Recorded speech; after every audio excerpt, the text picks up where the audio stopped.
Assalamu alaikum and good morning to one and all present here. So students, today's topic is reported speech. So mostly it happens कि this topic seems very confusing to everyone.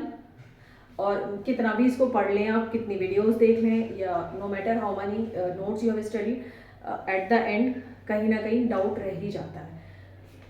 तो आज हम as I always say कि we should not learn the topics, instead we are going to understand it logically कि अगर ये चीज़ हो रही है तो क्यों हो रही है, इसके पीछे रीज़न क्या है. बस फिर कुछ कोई प्रॉब्लम नहीं है, आपको समझ ही आ जाएगा. तो टॉपिक है रिपोर्टेड स्पीच. तो सबसे पहले हम ये समझते हैं कि रिपोर्टेड स्पीच होती क्या है and what is the purpose, why we are using it, what is the concept of reported speech. होता क्या है ये रिपोर्टेड स्पीच. ठीक है, बहुत सारी चीज़ें तो तभी आपको क्लियर हो जानी है. रिपोर्टेड स्पीच होता है actually reporting the words of a speaker. Reported speech क्या होगा? Reporting the words of a speaker. जो स्पीकर ने जो बोला है, भाई स्पीच से मतलब है, स्पीच से क्या मतलब हुआ कि किसी ने कुछ बोला है, किसी के वर्ड्स हैं, ठीक है. और रिपोर्ट करना, रिपोर्ट मतलब उन चीज़ों को कहीं पे आपको एक्सप्रेस करना या प्रेजेंट करना, बताना, दैट इज कॉल्ड रिपोर्टिंग. तो ये दो वर्ड से मिलके बना है रिपोर्टिंग और स्पीच. ठीक है, स्पीच जो है वो किसके वर्ड्स हैं? वो स्पीकर के वर्ड्स हैं. और रिपोर्ट कौन कर रहा है? रिपोर्ट कोई थर्ड पर्सन करेगा, डेफिनेटली कोई और ही रिपोर्ट करेगा, राइट. ओके, तो रिपोर्टेड स्पीच में क्या हो गया कि it is the reporting of the words of speaker. Speaker ने जो बोला है उसको रिपोर्ट करना, किसी को बताना. रिपोर्ट का मतलब किसी को बताना, किसी से कहना. ठीक है, तो यहाँ पर ये आपको क्लियर हो गया कि रिपोर्टिंग स्पीच का यूज़ क्या है, क्यों हम इसको यूज़ करते हैं. ठीक है, कि जब हमें रिपोर्ट करना होता है, क्या करना होता है? रिपोर्ट स्पीकर के वर्ड्स को, स्पीकर ने क्या बोला है. ओके, ये क्लियर हो गया. अब रिपोर्टिंग स्पीच टू टाइप्स के हैं, direct speech and indirect speech. Direct speech का मीनिंग समझिए और फिर इनडायरेक्ट मीनिंग का मीनिंग समझते हैं विद एग्जांपल. डायरेक्ट स्पीच का मतलब हुआ रिपोर्टिंग, क्योंकि हम ये रिपोर्ट कर रहे हैं तो रिपोर्ट में जो स्पीकर के जो वर्ड्स हैं उनको ही आपको बताना है. तो एक जगह आपको डायरेक्ट बताना है, दूसरी जगह आपको इनडायरेक्ट बताना है. ठीक है, राइट. तो डायरेक्ट में क्या करेंगे? Quoting the actual words of the speaker. Quoting the actual words of the speaker. Quote करने का मतलब क्या है कि स्पीकर ने जो कुछ भी बोला है उसके एक्चुअल वर्ड्स हम जाके किसी और को बता दें. एग्जैक्ट वर्ड्स, उसमें हम कुछ भी किसी तरह का कोई चेंजेस नहीं करेंगे. जो स्पीकर ने बोला है वैसे ही हम किसी और को जाके बता देंगे. एग्जाम्पल देखते हैं. Rama said I am very busy now. Rama ने कहा कि मैं बहुत बिजी हूँ. ये बात कोई थर्ड पर्सन किसी को बता रहा है. ठीक है, मैं आपको बता रही हूँ कि Rama said I am very busy now. Rama ने क्या बोला था? रामा के वर्ड्स क्या थे कि भाई मैं इस टाइम बहुत बिजी हूँ, आई एम वेरी बिजी नाउ. ये रामा के ही तो वर्ड्स हैं. तो हम क्या कर रहे हैं डायरेक्ट स्पीच में? हम उसके एक्चुअल वर्ड्स को कोट कर रहे हैं. तो डायरेक्ट स्पीच क्या हुई? Quoting the actual words of the speaker. Rama said I am very busy now. Okay, next आ जाते हैं. आई थिंक ये आपको क्लियर हो गया होगा एग्जाम्पल के साथ. नेक्स्ट है indirect speech, where we used to do the reporting of the words of speaker without quoting the actual words. जहाँ पर हम रिपोर्ट करेंगे स्पीकर के वर्ड्स को, लेकिन वहाँ पर कोटिंग नहीं की जाएगी. कोटिंग वहाँ पर मिसिंग होगी. डायरेक्ट में आपने एग्जैक्ट वर्ड्स उसके कोट कर दिए, ठीक है, स्पीकर के. इनडायरेक्ट में आपने स्पीकर ने क्या बोला वो तो बताएंगे, बट उसको कोट नहीं करेंगे, रिपोर्ट करेंगे. तो इतना डिफरेंस आपको याद रहेगा कि इनडायरेक्ट में भी हमें रिपोर्ट ही करनी है एक तरह से, लेकिन उसके वर्ड्स को कोट नहीं करना है. ठीक है, तो सेम उसी सेंटेंस का हम इनडायरेक्ट देखते हैं. Rama said that he was very busy then. Rama said that he was very busy then. ठीक है, अब यहाँ पर कुछ चेंजेस भी हम we can notice some of the changes, वो हम अभी डिस्कस करते हैं. तो डायरेक्ट समझ गए आप. डायरेक्ट में क्या है? Coating the actual words of speaker. Indirect क्या है? Reporting the words of speaker. यहाँ पे एक्चुअल नहीं लगाएंगे, एक्चुअल नहीं बोलेंगे. बस यहीं पर आपने जब एक्चुअल नहीं यूज किया, बाकी सारी क्लैरिटीज तो यहीं पर बहुत सारी हो जाएंगी. Reporting the words of speaker without coating the actual words. Actual words यहाँ पे किस में आया? विदाउट में आया, उसको नहीं बोलना है. ठीक है, मैं ये नहीं बोलूंगी कि रामा ने बोला था आई एम वेरी बिजी नाउ, ये नहीं बोलूंगी. I will report the words. Rama said that he was very busy then. ठीक है, अब यहाँ पर जो चेंजेस हुए हैं when we have converted from direct to indirect, वो चेंजेस देख लेते हैं. Those are common changes, rest we can discuss later on. अभी जो कॉमन चेंजेस जो हम नोटिस कर पा रहे हैं वो देखते हैं. फर्स्ट ऑफ ऑल तो inverted commas has been omitted और रिप्लेस्ड बाय कनेक्टर्स. कनेक्टर्स को यूज करके, अब इसमें कनेक्टर क्या है, दैट इज अ कनेक्टर. ठीक, ओके. तो यूजुअली जो कनेक्टर होता है वो कंजक्शन ही होता है, but some time it may not be a conjunction. That's why I have used the word connector. Connector is ज़्यादा अप्रोप्रिएट वर्ड है rather than using the word conjunction. Conjunction फिर कन्फाइंड हो गया तो हम इसको कनेक्टर बोलेंगे. ठीक है, although that is a conjunction, but I am telling you कि आप यहाँ पर कनेक्टर्स ही याद रखें, क्योंकि सम टाइम दैट नहीं भी होता है. ओके, तो सबसे पहला चेंज क्या आपने नोटिस किया, the first change is this कि inverted commas has been replaced और omitted by the use of connectors. ठीक है, सेकंड चीज क्या है, the pronouns change to persons. ठीक है, प्रोनाउंस यहाँ पर क्या है भाई, यहाँ पर प्रोनाउन है आई को हमने चेंज कर दिया पर्सन में, ही में. तो जब डायरेक्ट से when we convert from direct to indirect, the pronoun of the direct sentence can be changed to the persons in the indirect sentence. तो जो भी कोई pronoun होगा आप उससे related person आप change कर देंगे, because यहाँ पर रामा की बात हो रही है. we are talking about Rama is a boy. ठीक है, तो रामा boy है, इसलिए हमने यहाँ पे ही यूज़ किया. अगर किसी गर्ल का नाम होता तो डेफिनेटली शी यूज़ करते हैं. ओके, तो persons में हो गया. Next, words expressing nearness in time and place can be replaced by words expressing distance in time and place. तो अब ये क्या है ये देख लेते हैं. जैसे जब डायरेक्ट में था, Rama said I am very busy now. Now जो वर्ड है वो क्या बता रहा है, नियरनेस इन टाइम है. प्लेस का कोई वर्ड होता तो भी यही रूल अप्लाई होता, उस पर भी नियरनेस इन टाइम है. नाउ अभी. जब हमने when we have converted it to indirect we have changed to then यानी तब, जब ये बात हो रही थी, जब रामा ने ये बात बोली थी उस टाइम की बात. तो नियरनेस इन टाइम को हमने चेंज किया है डिस्टेंस इन टाइम. अगर नियरनेस इन प्लेस होता तो भी यही रूल अप्लाई होता, तब डिस्टेंस इन प्लेस हो जाता. लाइक उसके एग्जाम्पल्स मैं आपको बताऊंगी, जैसे हेयर देयर, ऐसे और बहुत there are so many words which has been converted from direct to indirect. तो I will give you the list of those words. We will discuss later. So अब ये समझ में आ गया कि जो nearness in time और place होगा word direct में, that can be changed to the distance in time and place in indirect. तो this is the basic thing. This is the very basic thing about direct and indirect. कि भाई आप जब direct and indirect पढ़ते हैं तो सबसे जो बेसिक बात है, जो सबसे ज़रूरी चीज़ है कि वो होता क्या है एक्चुअली. कोई आपसे पूछे कि व्हाट इज़ डायरेक्ट इनडायरेक्ट, तो this is the thing which you can tell at the initial point. सबसे पहले आप ये बता सकते हैं.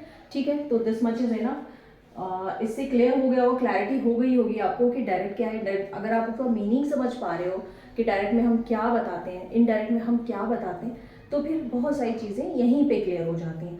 ठीक है, आगे फिर हम अब इसके आगे के रूल्स देखते हैं. So students, now we will discuss each and every thing in bit detail. Okay, so we have already discussed what is direct indirect. ठीक है, with examples हमने discuss किया. Okay, वहाँ पर when I told you the examples, तो basic जो हमने उसमें जो changes we have noticed, the basic changes वो भी हमने डिस्कस किए. Now we will in bit detail we will discuss those changes. क्यों? बिकॉज सेंटेंस तो there are so many types of sentence. Assertive होता है, एक्सक्लेमेटिव है, एक्सक्लेमेटरी है, सॉरी, इम्पेरेटिव सेंटेंसेस हैं, ऑप्टेटिव सेंटेंसेस तो बहुत तरह के होते हैं. अब जब रिपोर्टिंग हो रही है तो किसी भी टाइप के sentence, but because the sentences are of different type, तो रिपोर्टिंग हमेशा डिफरेंट होगी डेफिनेटली. ठीक, तो सबसे पहला जो चेंज था वो था इन्वर्टेड कॉमास का, where we have replace the inverted commas using the connectors. Connectors में mostly as I have told you conjunction use होता है, बट मोस्टली. तो इसी को हम सबसे ज़्यादा डिटेल में डिस्कस करते हैं. सो अगर सेंटेंस असर्टिव, एक्सक्लेमेटरी या ऑप्टेटिव है, तब हम इन दैट केस हम इन्वर्टेड कॉमास को रिप्लेस करेंगे दैट से। ठीक है, किससे रिप्लेस करेंगे? दैट से।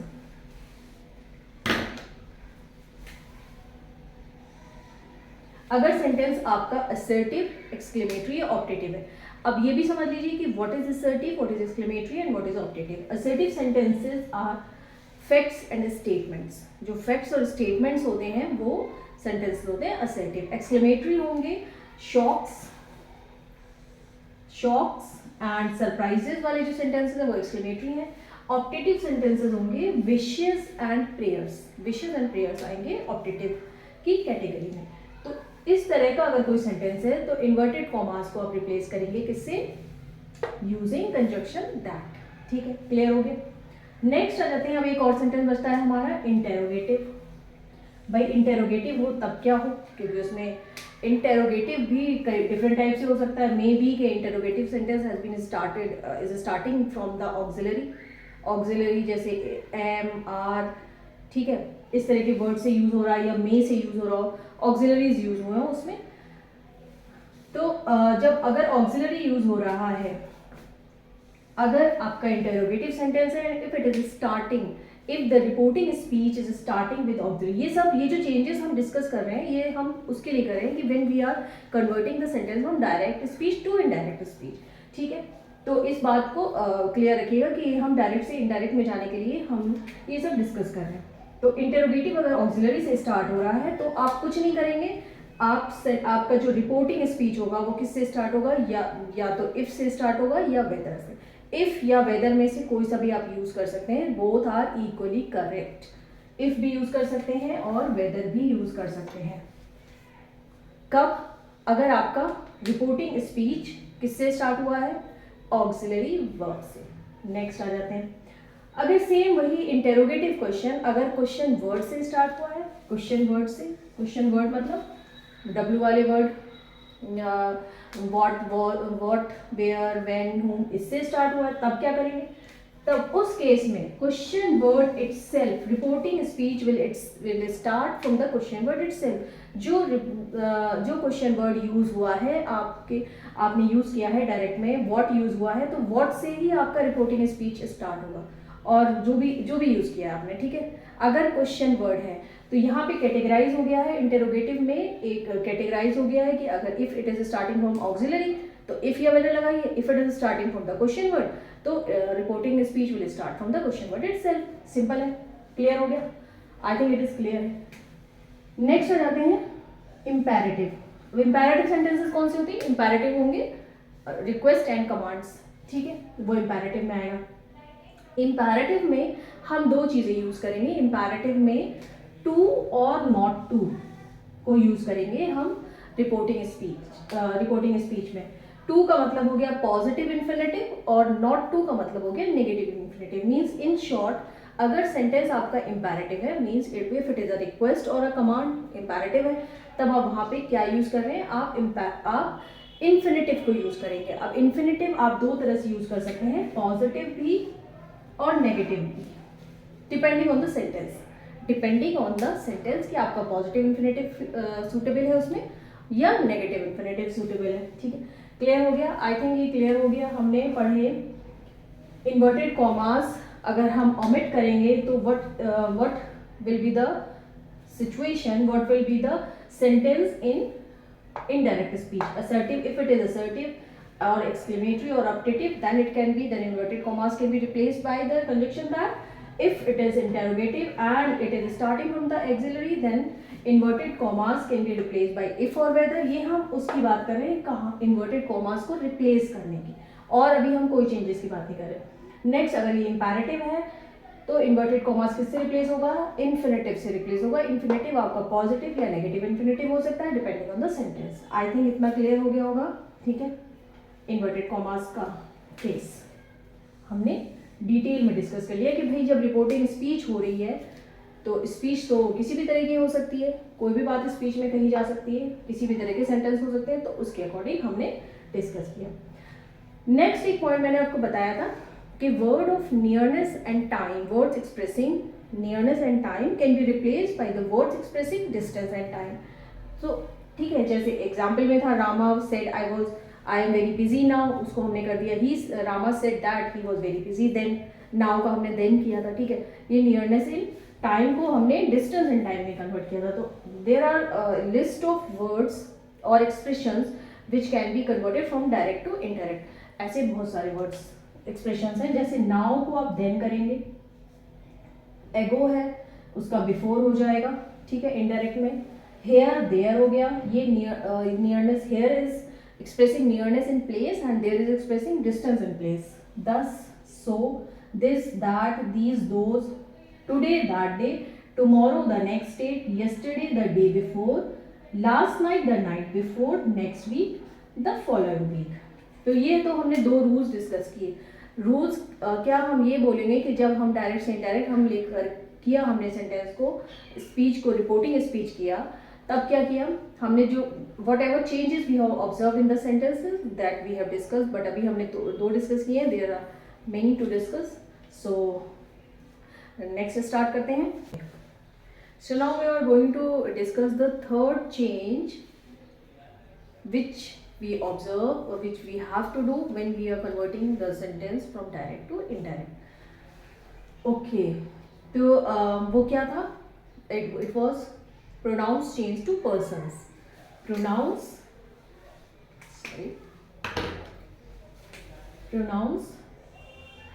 change to persons, उस सेंटेंस में भी हमने देखा था। तो persons we have three types of, we have three persons, first person, second person, third person। तो we are going to discuss the case of all the persons कि भाई first person में क्या होगा, second definitely the things will be different, तीनों ही cases में जो changes होंगे वो different होंगे। Let's see, first person, अगर if the first person of reported speech could be changed according to the subject of the reporting verb। जो first person होगा किस चीज का, रिपोर्टेड स्पीच का, वो किस में चेंज हो, किसके अकॉर्डिंग चेंज होगा, सब्जेक्ट के अकॉर्डिंग चेंज किया जाएगा। सब्जेक्ट कुछ ना कुछ तो होगा सेंटेंस में डेफिनेटली। एग्जांपल देखते हैं, she says I am in 10th class. Okay, अब इसकी इसमें सब्जेक्ट क्या है, इसमें सब्जेक्ट है शी, ठीक।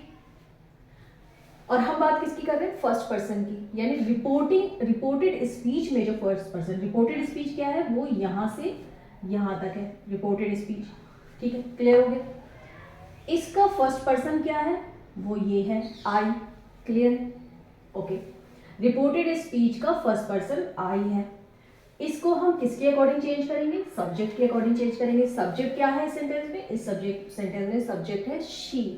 तो रिपोर्टेड, जब हम रिपोर्टिंग स्पीच बना रहे हैं, that means direct to indirect conversion कर रहे हैं, तब जो आई है वो किस में चेंज होगा, शी में चेंज होगा according to the subject. That means जो सब्जेक्ट है उसके अकॉर्डिंग मैंने बोला है, मैं because somewhere you will find के सब्जेक्ट कुछ और है और हमने जो यहाँ पर सब्जेक्ट यूज किया वो कुछ और है, तो इसीलिए हम अकॉर्डिंग टू ही यूज करेंगे, ना कि exact subject can be change exactly as the subject, ठीक है। ये वाला सब्जेक्ट हम एग्जैक्ट ऐसे नहीं चेंज करेंगे बिकॉज नीचे कुछ चेंजेस नहीं, तो आप इसी से पढ़े अकॉर्डिंग टू सब्जेक्ट। फिर से क्लियर करते हैं, first person of reported speech आपकी ये हो गई, I am in 10th class, ठीक है। इसका फर्स्ट पर्सन क्या हुआ, आई, इसको हम किसके अकॉर्डिंग चेंज करेंगे, according to the subject. Subject क्या है, शी है रिपोर्टिंग स्पीच में, तो शी सेज दैट शी, बिल्कुल कीप योर आईज क्लोज और आंख बंद करके यहाँ पर आप आई की जगह शी लगाएंगे। She says that she is in 10th class. Rest of the things same रहेंगी, वो हम बाद में डिस्कस करेंगे अकॉर्डिंग टू द टेंसेस। अब आ जाते हैं सेकेंड पर्सन पर। Second person of reported speech change according to the object. First person according to subject है और second person according to object है। सेंटेंस पे आते हैं, he says to them you have reported speech. अब फिर देखते हैं रिपोर्टेड स्पीच क्या है, वो ये है रिपोर्टेड स्पीच। किसकी स्पीच है ये, स्पीकर की स्पीच है, जो स्पीकर ने वर्ड्स बोले थे, एक्चुअल वर्ड्स। डायरेक्ट में हम स्पीकर के एक्चुअल वर्ड्स लिखते हैं, ठीक है। ये हो गई भाई रिपोर्टेड स्पीच। इसका सेकेंड पर्सन क्या है?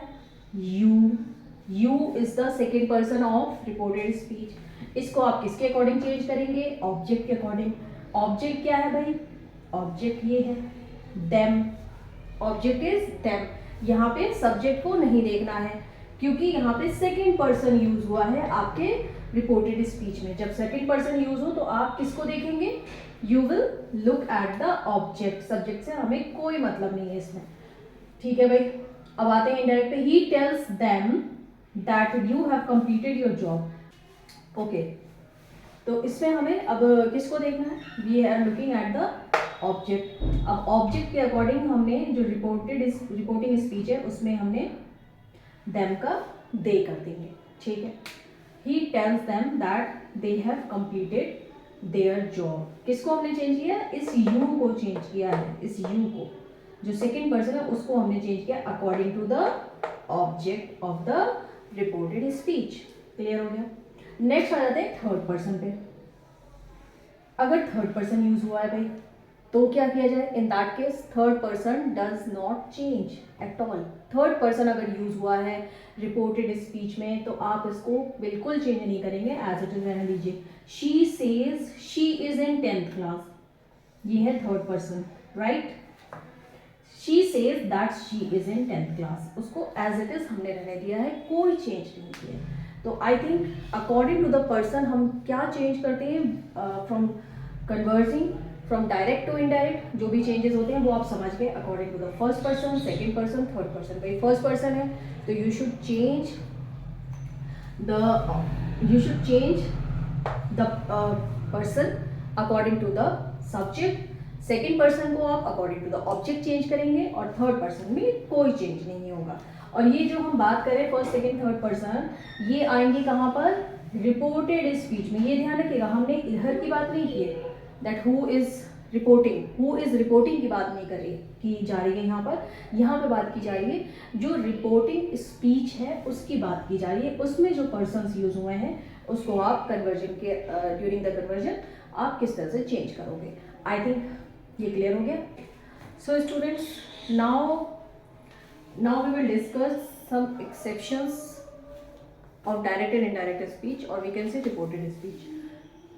So if the first exception है कि there is no possible change if the reporting speech is in present tense, reporting verb, sorry, there is no change if the reporting verb is in present tense, reporting verb is in present tense, उसमें कोई change नहीं होगा। अब you must be hearing कि sometime I'm using reported verb, reporting verb और reported speech, ये मैं बोल रही हूँ। reporting verb क्या होता है मैं आपको यहाँ पे क्लियर कर देती हूँ। First look at the example, he says I am unwell, ठीक है, he says I am unwell। तो यहाँ पर हम क्या बात करेंगे?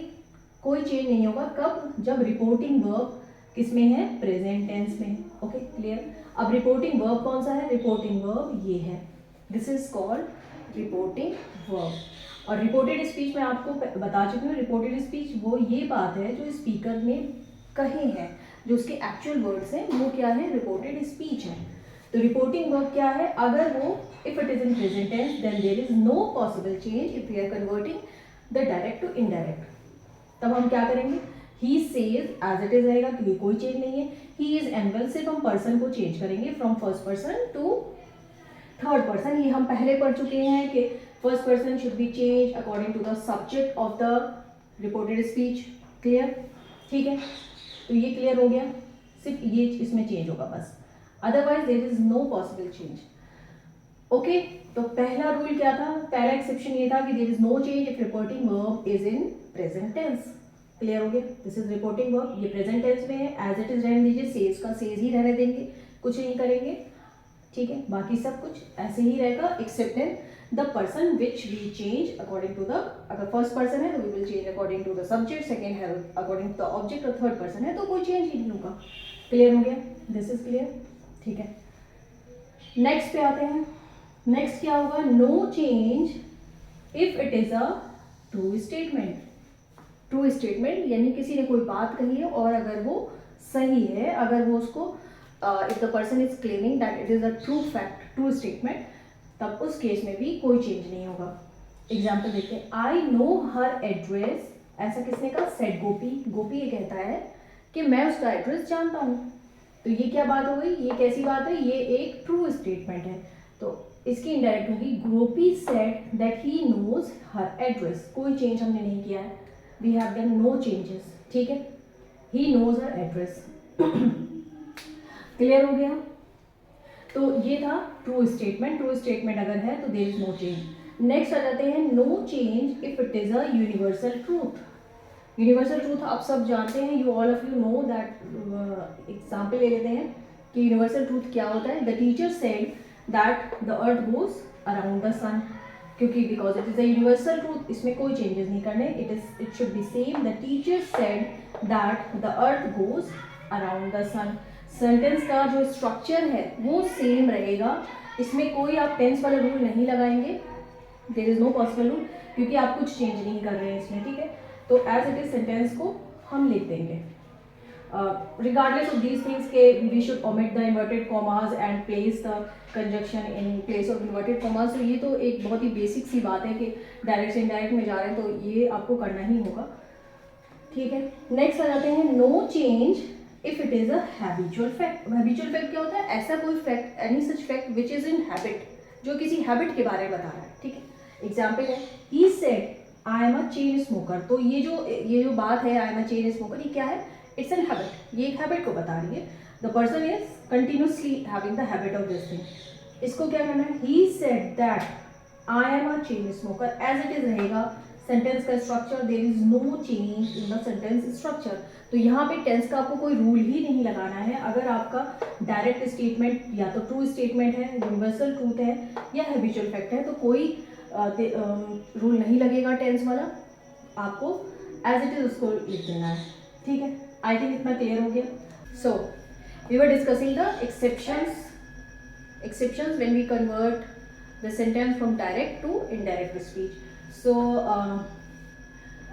अब नेक्स्ट क्या है, let's see, no change if the reported speech is a historical fact. क्या होगा, हिस्टोरिकल फैक्ट। एग्जाम्पल देखते हैं, the teacher said India got freedom in 1947। अब ये वाली जो बात है, जो रिपोर्टेड स्पीच है, ये क्या है, ये एक हिस्टोरिकल फैक्ट है, हिस्टोरिकल फैक्ट है। So there is no possible change when we convert the sentence from direct to indirect. Rest inverted commas तो आपको हटाने ही होंगे, ठीक है। The teacher said that India got freedom in 1947। So whenever you are attempting the questions of direct and indirect, so make sure कि sentence is of which kind, उसका sentence analysis ज़रूर कर लीजिए, because sometimes many times it happens के to confuse the students, examination में changes possible नहीं होते direct indirect में, बट बिकॉज वो एक मिथ है कि भाई डायरेक्ट में दिया हुआ है सेंटेंस तो हमको इनडायरेक्ट तो उसकी बनानी है। तो student try to make the indirect possibly anyhow. तो सबसे पहले डायरेक्ट से इनडायरेक्ट आप अगर कर रहे हैं तो आपको क्या करना है, सेंटेंस एनालिसिस ज़रूर करनी है कि सेंटेंस आपका किस टाइप का है, because I have told you that every sentence demands different changes. Her sentence पे एक रूल एप्लीकेबल नहीं होगा, ठीक है। तो पहले आप सेंटेंस एनालिसिस ज़रूर करें। तो ये हो गया, किस में कोई चेंज नहीं होगा, हैबिचुअल फैक्ट हो गए, हिस्टोरिकल फैक्ट हो गए, और हमने ट्रू स्टेटमेंट देखे, और ठीक है। तो अब एक और देखते हैं, ट्रू स्टेटमेंट एक और देखते हैं, no change if direct speech is in future tense. अगर डायरेक्ट स्पीच में फ्यूचर टेंस यूज हुई है तो उसके इनडायरेक्ट करते टाइम हम उसमें कोई चेंज नहीं करेंगे, एक्सेप्ट रिगार्डलेस ऑफ विल और शेल। विल और शेल तो यूज हुआ ही नहीं होगा because if it is a future, तो विल का हम वुड कर देंगे, will can be change to would and shall can be change to should. Rest whole of the sentence should be same, बाकी का पूरा सेंटेंस बिल्कुल सेम रहेगा, ठीक है। अगर आपके डायरेक्ट में कहीं मे या कुड यूज हुआ है, मे या कुड जैसा कोई ऑक्सिलरी यूज हुआ है, बिकॉज मैंने आपको पहले बताया था कि ऑक्सिलरी से भी रिपोर्टिंग स्पीच स्टार्ट हो सकती है। तो मे या कैन अगर यूज हुआ है तो आप उसको क्या करेंगे, मे का माइट हो जाएगा और कैन का कुड हो जाएगा, ठीक है। तो ये भी एक एक्सेप्शन है, ठीक है। ऑल्दो मैंने आपको ये बताया था कि अगर ऑक्सिलरी से स्टार्ट हुआ है तो क्या होगा, तो आप इफ़ या वेदर से यूज़ करेंगे, आपकी जो रिपोर्टिंग स्पीच होगी वो इफ़ या वेदर से स्टार्ट होगी। बट बिकॉज मैं अभी we are discussing the exception, तो this is also one of the exception कि यहाँ पर मे और कैन की फॉर्म को आपको चेंज करना होगा। That can be change to either might और could. I think this much ये क्लियर हो गया।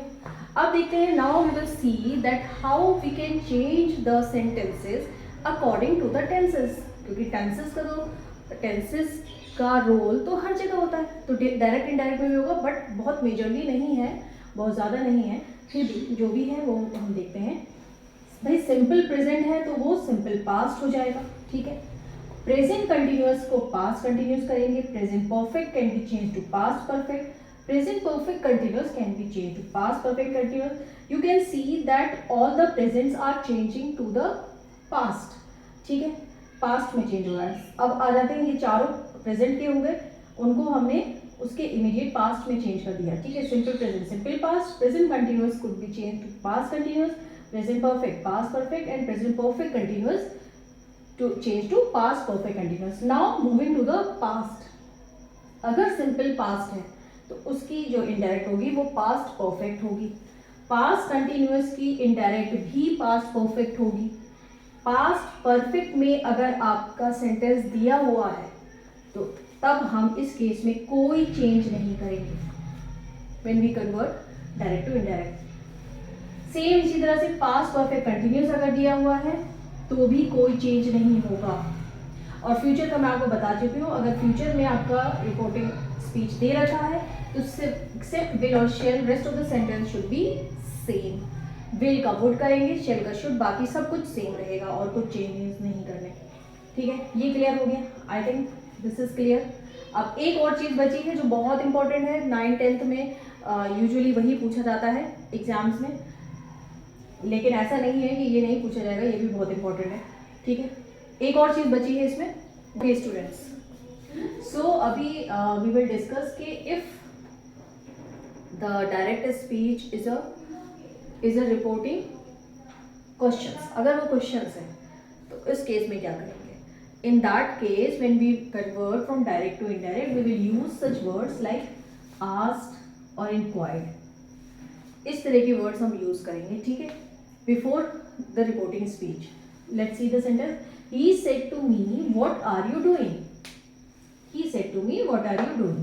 तो यहाँ पर क्या हो रहा है, यहाँ पर पूछा जा रहा है, यहाँ पे आस्क किया जा रहा है, इंक्वायरी नहीं है, this is not an inquiry, this is asking. he asked me what I was doing। अब ये वाला जो what का जो रूल है ये तो we have already discussed, मैंने आपको बताया था। if the interrogative is starting from W word then the reporting speech will start from the W word itself। तो वही सेम वर्ड आप यूज करेंगे रिपोर्टिंग स्पीच के लिए। What are you doing, he asked me. अब हमने said को replace किया किससे, आस्क्ड से, क्योंकि ये क्या है, ये रिपोर्टिंग क्वेश्चंस हैं। ही asked me what I was doing. बाकी तो रूल्स हमने पढ़े ही है, पर्सन्स का ये सब हमने पढ़ा ही था, ठीक। नेक्स्ट अब इंक्वायरी वाला देख लेते हैं। इंक्वायरी जब होगी तब क्या होगा, where do you live, asked the stranger. अब ये क्या है, this is a kind of inquiry, this is a kind of inquiry. So here we will use the word inquired। The stranger inquired where I live। वही same W वाला rule interrogative के लिए, if W word है, ठीक है। The stranger inquired where I lived। Okay, here I have used a sentence where the statement is written, reporting speech is written before the speaker, ठीक है, before the person, उससे पहले लिखा हुआ है। एक और सेंटेंस से पहले मैंने लिखा था, उसमें भी ऐसा ही था। तो इन दैट केस अगर अगर ऐसा कोई सेंटेंस आता है जिसमें डायलॉग पहले लिखा है and the speaker is later on, तो उस केस में क्या करेंगे, there is no need of confusion, बिल्कुल नहीं होना है। ऐसा सिर्फ इसलिए किया जाता है because of the significance, because here जो स्टेटमेंट है वो ज़्यादा सिग्निफिकेंट है, स्पीकर स्टेटमेंट ज़्यादा सिग्निफिकेंट है।